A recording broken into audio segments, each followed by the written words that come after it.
Welcome back to Morning Express, the last day of January. And what better way to end this long month? Yeah, it has been long, kind of felt like a year in itself, right? But I'm joined in studio. Sophia, you're weird. Betty's telling me I'm weird. Betty, Kyallo, right there. What are you waving? Oh my God, Betty. I don't know what I'm supposed to do on this other side. I know. It feels so strange. Yeah, it's so strange that you Betty Kyallo. Hi. Yeah, people don't wave. We have Cathrine Omwantho. Are you gonna lift your hands? I'm gonna, now I feel like since the trend is on, let's just go like the flow. Yeah, I know, that's what your panel. Yeah. Yes, tuko hapa. Yes. And of course, Asha Mwilu, right. Clearly, this is going to be a crazy one. You've seen them right here, of course, on KTN. And today we're just catching up, having a random, vibious conversation. If there's no word like that, do not use that in class.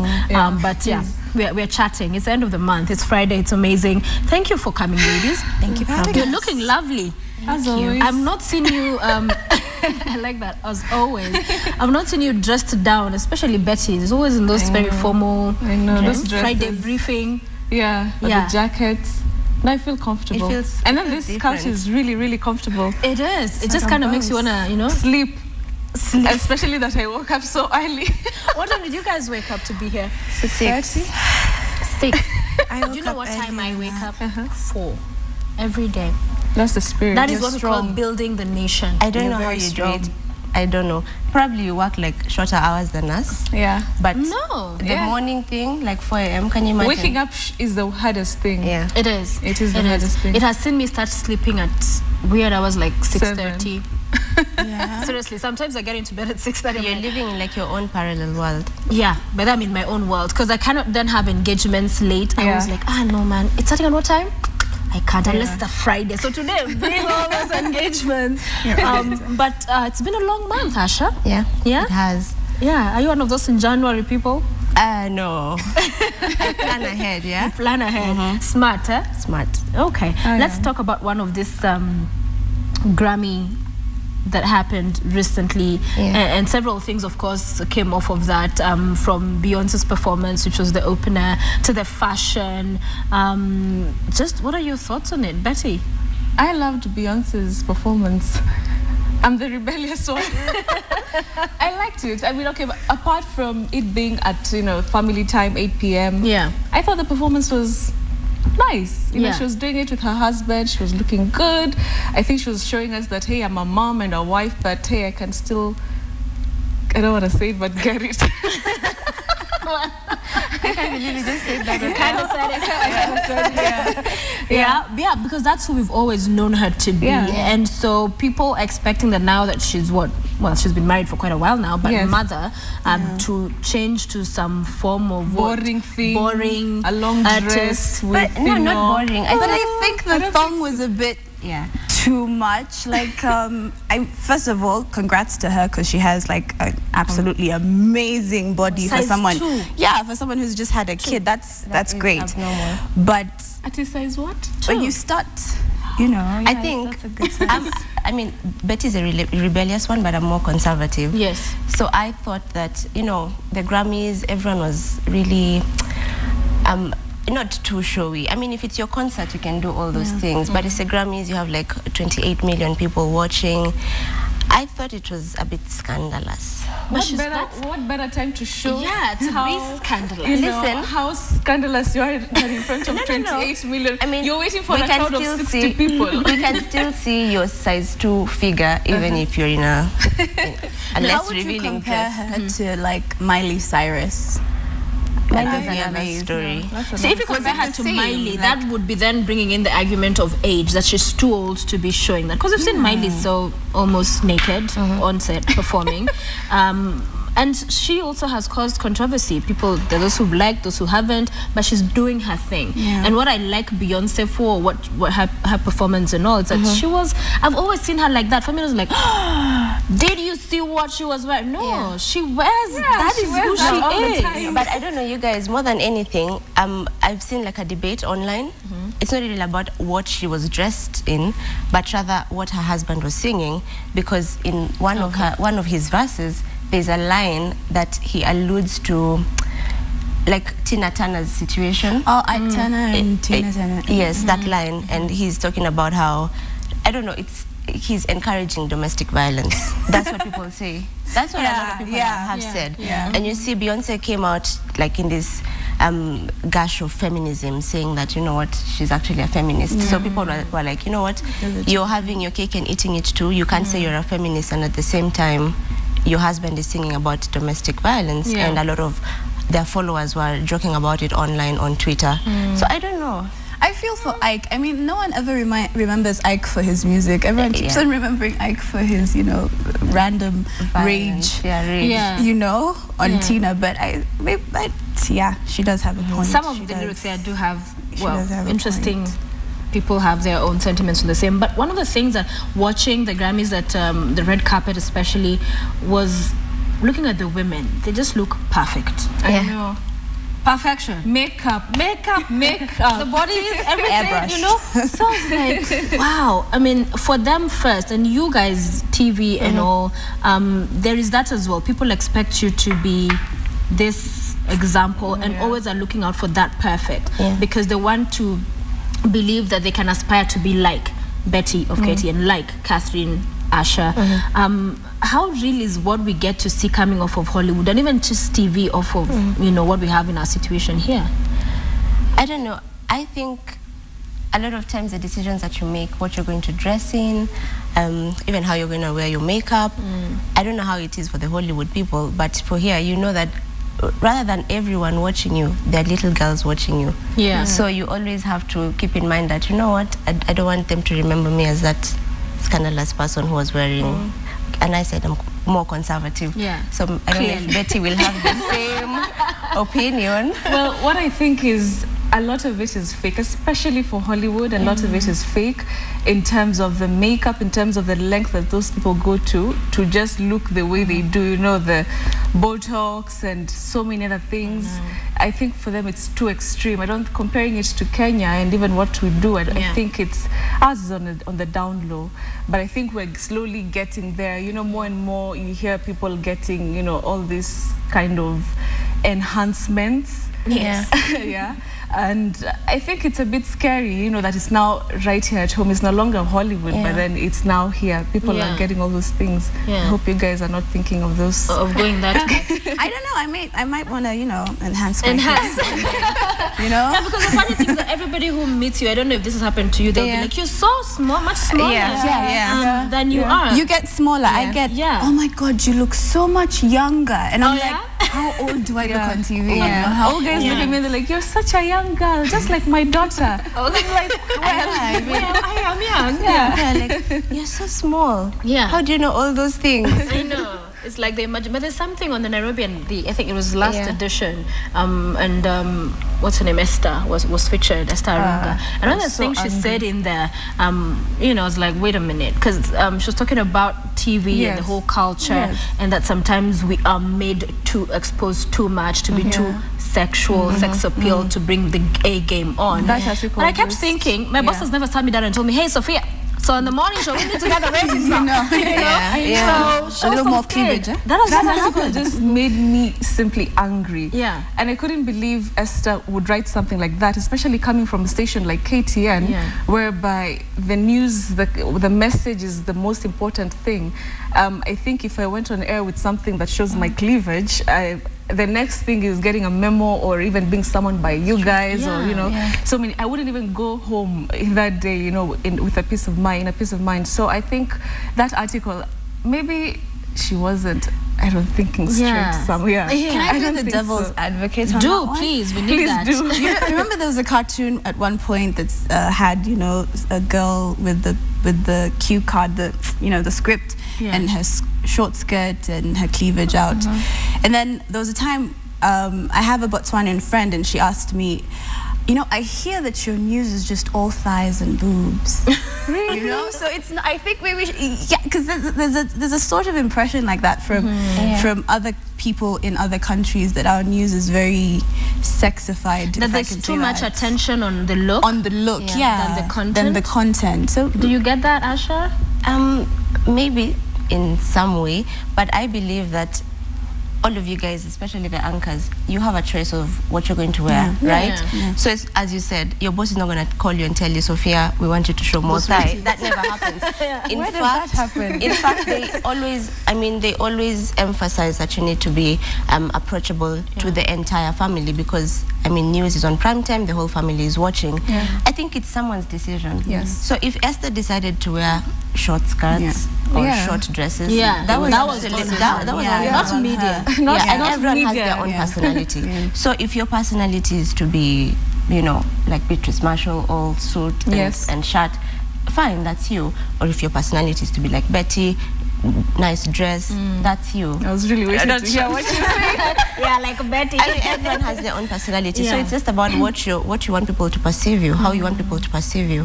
And of course, also we know, like most media houses will have this, kind of policy on we don't cross such lines. But also, where do you draw the line as a person in the limelight? Away even from just dressing and what you're doing, what you're wearing, but also even where you hang out, because you're still this brand, or you're still this person that everybody watches. Because when you do something, it'll be like Asha Ule wa KT. It'll be that Asha, the individual that the Lord created. It will be associated with. So how do you do that? The balancing act of I'm Sophia, I'm an individual, but I love to do certain things. Maybe I want to go out and have my own fun, and at the same time don't compromise the brand, but still not living a lie that I'm not this person.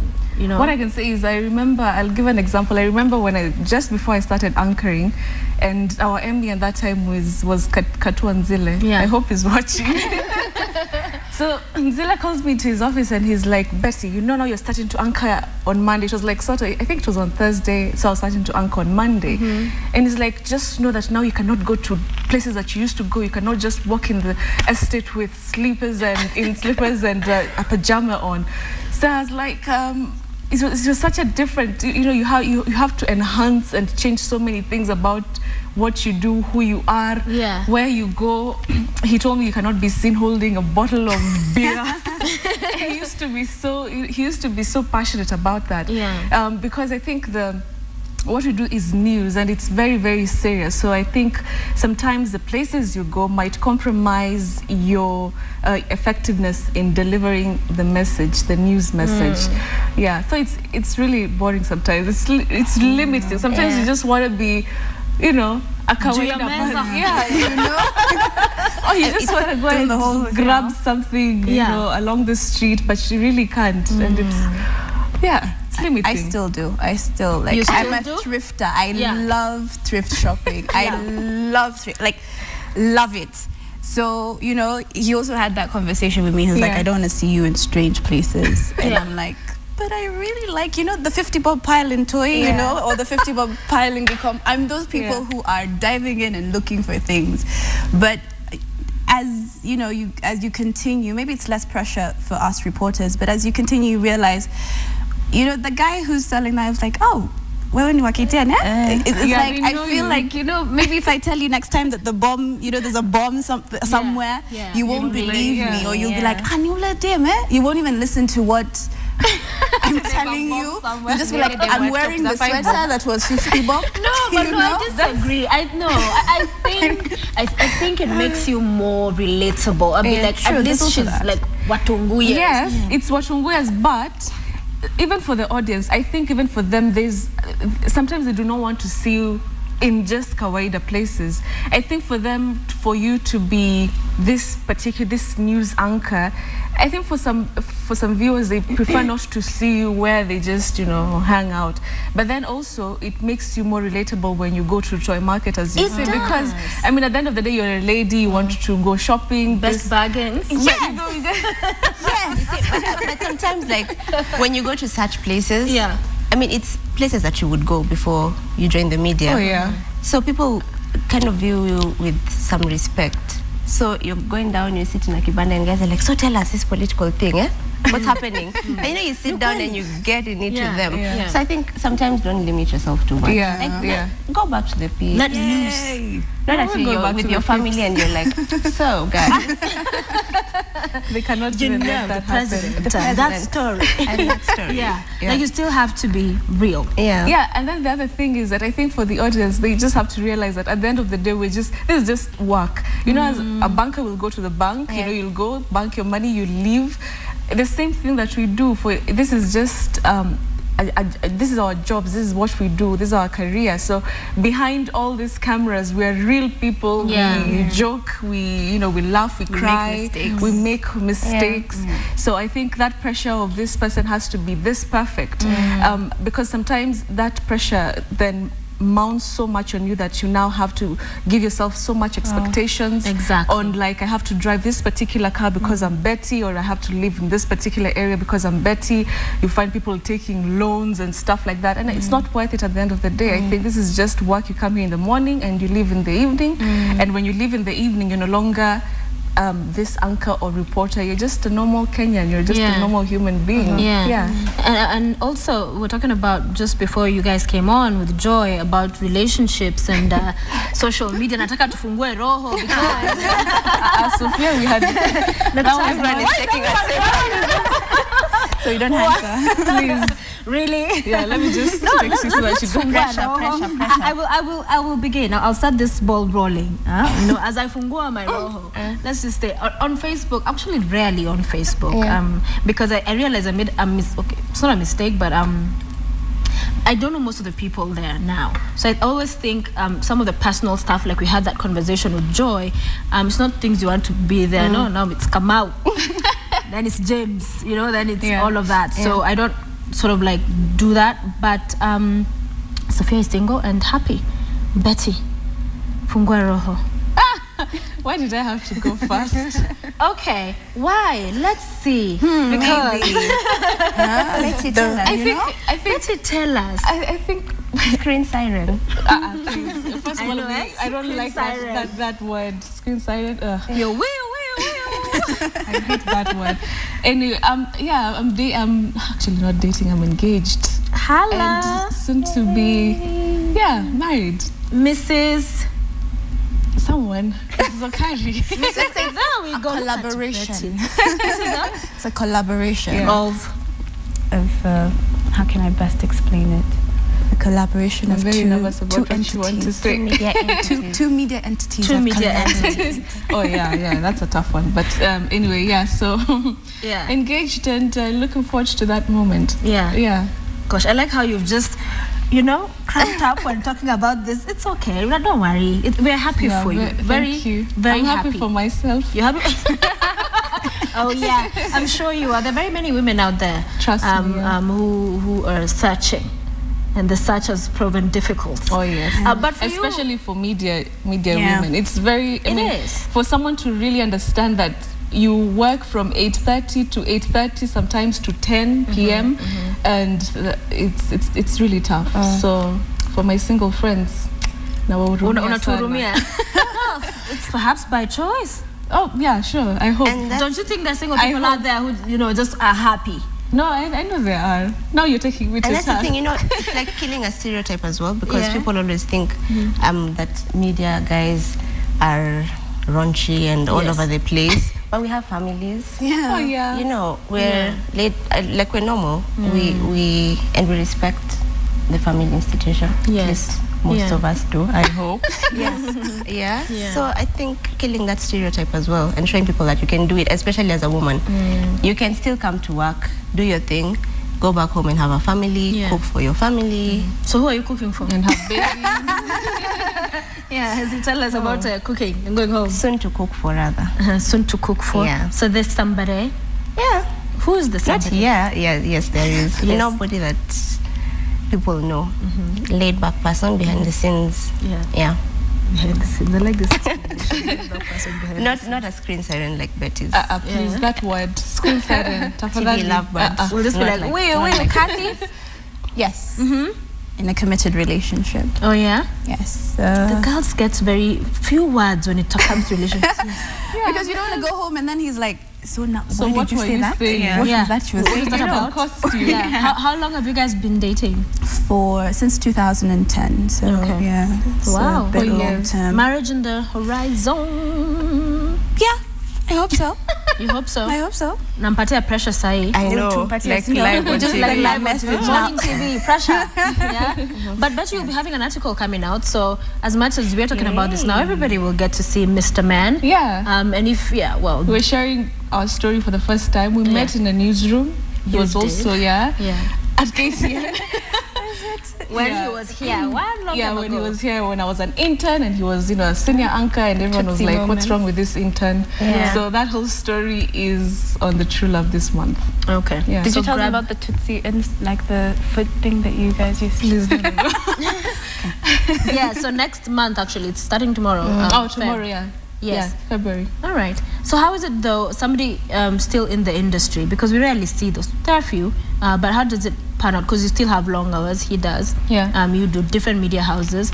For us, it's very tricky, especially because we are from rival TV stations, and so there's so many things that we cannot talk about in terms of work. So the farthest we can go is, how was your day? It was good. Because you cannot divulge. What are you guys working on? You cannot say what we're working. You can also not say. So when it comes to work, it's just basically, the basics. Not the basic. I wanted to say fundamentals, but then the basics. Oh my God, the fundamentals. Yeah. So, but it's the good thing is he understands me and I understand him, because I will not get mad at him if he is late for maybe a date that we had planned. Maybe something came up, and I'll understand, because I know that's media. Even for him, he'll understand when I leave work very late and we cannot hang out. Maybe I'm very tired. So it works very well, I think, for us, because just before I joined, I was dating someone who's not in the media, and when I started my internship, he couldn't understand why you leave work at 8:30. Which work are you doing at that? What are you doing at that time?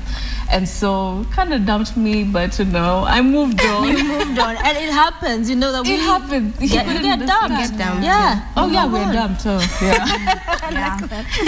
But I wanted to ask. Yeah. When I don't know how you guys, your experiences. I don't know what your experiences are. But when you're in such a relationship, you're about to get into marriage, and you still have to travel and do stories and actually do some stories that will put you in some danger. How does that work out? I don't know what you guys think. It's really terrible, especially for him. It's you get scared when he travels to dangerous places, or he pursues a risky, so to speak, story. It worries, and sometimes they're like, okay, do you think maybe when you settle down, you might think of becoming maybe a farmer or something, just a safe job. Safe job. But I think at the end of the day, it's passion that drives the both of us. So for us, it's we pray a lot, and we just cover each other. The blood of Jesus Christ. Hallelujah. Preach, Betty, preach. We're going to take a short break and come back as Betty continues to preach on couch right here on Morning Express. Stay with us. We'll be back in a moment. Break right here on Morning Express. Betty's laughing. Why? Because we're having a discussion of why I even decided to bring this guy's cake, a few sausages. I don't know why we cut the sausage, but hey, those sausages don't even look real. They don't look real. But they're yummy. I wish you could get a close-up of those sausages. Look. Real. We got real this stuff. Show. We need to pimp you up. Yeah? No, I have a feeling after the show, this plates will be empty. We'll get rid of them, trust me.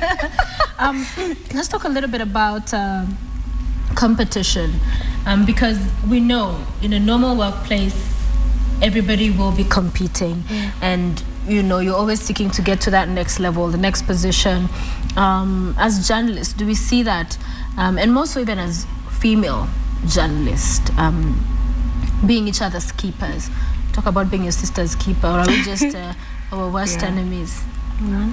Why are you all looking at me? Well, sometimes, competition is good. Competition is good. Yeah. It's really healthy because it makes you bring out the best in you. like, for example, Morning Express, you're doing so well. I'd also want to do, if you're getting high ratings, I would want the same thing for my show Friday Briefing. Yeah. The same thing if I see Asha's story is #1 on the order and I see how she's written it and it's so good. Tomorrow I'll want to have my story as #1 also. I'd want, I mean, that's healthy competition. And the thing about TV is you have your output. Your output is not after 6 months. It's not seen after 6 months. You're rated that night when the bulletin goes. People are like, okay, that was a shoddy story Betty did. That was a nice story Asha did. So for us, competition is good. It's healthy. It makes us be the best, I think. But you said something very important: healthy.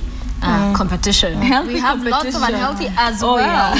Don't we? People just trying to, you know, put you down and, you know, at the same time getting themselves to look better. But that doesn't work in the long run. You may get results now, but at the end of it all, it's a foundation that will crumble. It won't stand. And that's the thing that I like about KTN, because I joined after the both of them were here.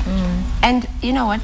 I remember the first day Betty was there and Angel, and you know, they were there for me. Then when I went to the other newsroom in town at I&M, Omwantho was there, and you know, they showed me like around the ropes, like this is what you do, this is how you know, feed yourself in the newsroom. So I was, feed information, guys, and food. Yeah, but I mean, it just showed me that they say that women were each other's worst enemies. But in this newsroom, it's like complete opposite, because I might have like story #1, and Omwantho in the evening will come and ask me, "Did you get that interview? That happened? Was it yesterday or the day before?" She was like, "Did you get it?" And I'm like, "Yeah, I did." You see, and I'll give her I'll give her like a contact. She'll give me contact. Same with Betty. I'll sit her down and be like, "You know what? That Friday Briefing thing did not work out. You need to rethink it. You need to do this." And it grows us. I think that's what women should learn, that you can be in the same field and you can compete with each other, but it doesn't have to get ugly. But it's not all rosy, of course. It's not. It's not all rosy. I mean, you have, you know, certain elements and certain issues, of course, but I think KTN has this, and yes, I'm blowing KTN's trumpet, but we have this sort of family or teamwork culture that has been inculcated in us since forever. Like when I started out with the likes of Cathrine Omwantho, you had Munira Mohammed, you had Isabella Kituri, and these people, as much as yes, they'd send me out for fries as an intern, it was, you know, they taught me what I did, what I needed to know. You know, I'd carry the tripod and Cathrine would, you know, this is how you do it, this is how you shoot. And so I think we've grown with that culture where we might not like each other, we might not necessarily have pleasant things to say about each other, then but we still, you know, when it comes to the product, when it comes to the product, we are there for each other. I will definitely have Asha's back. I'll definitely have your back when it comes to the product. And it's that an important aspect you're bringing in terms of how you began. You know, the carrying the tripod, going to get fries, because people will see you anchoring Friday Briefing. They will see you with that, you know, covering inauguration at Catholic University. The president is coming. You're all there, mic on, game on. But they forget that there was a journey to get there. We're talking about it with Stevens before, even with the celebrities and those we see fall off, disappear after, you know, short stint. But it's because of that perception. Some want to get there very fast. They imagine, you know, I want to be Betty, I want to be Betty. But they forget there's this journey, there's a process, right? Especially the young ones in university, because I went back to my uni, and I found that a lot of people are now enrolling in journalism because somehow they think it's an easy way into like the media, into the limelight, and into getting money, but they don't understand that it's a journey. I mean, we tarmacked, we got internships, we had to work our ass off, we had to, like, we were paid peanuts, you know. You have to prove, like, it's a game of proving. You don't just come to the newsroom and expect to be reading news like Sophia Wanuna. It's taken us ages, and that's the process that people don't see. They just see one day, oh, there's this new girl in KTN. My first salary was 16,000 a month, and I was being taxed. That was a lot. I was being taxed. I was getting about 10. I came was 5,000 as an intern. I appreciate it. And then the thing is, I mean, I think how I can describe it is it takes two kinds of liquids sweat and tears. Sweat because you literally have to work hard. Tears because you'll go out for a story. Like I remember when I was a trainee reporter, I went out for a story the whole day. You're following up interviews. You know, you go to the slums to get some unique shots. And then when you come back to the newsroom, you told Patia Muraya you told, you know, give someone else the tape because they're more senior than you, they can deliver the story, and you cry.